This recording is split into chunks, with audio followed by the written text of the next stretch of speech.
Hello everyone. So this is our K-12 kit and today we are going to work on the project Rainbow Switcher. So let's see how it's done.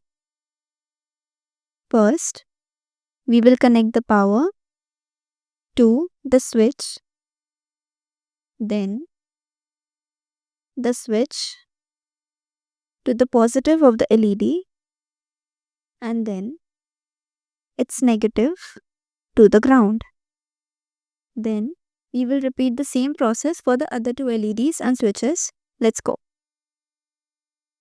Power to the switch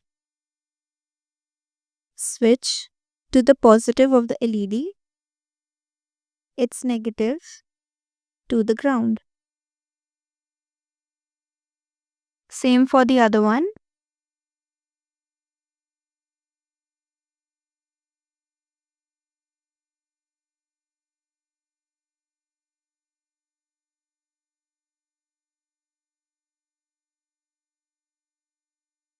So the connections are done.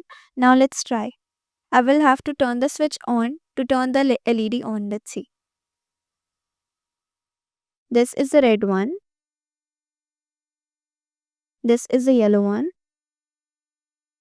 And this is the green one. And it's done.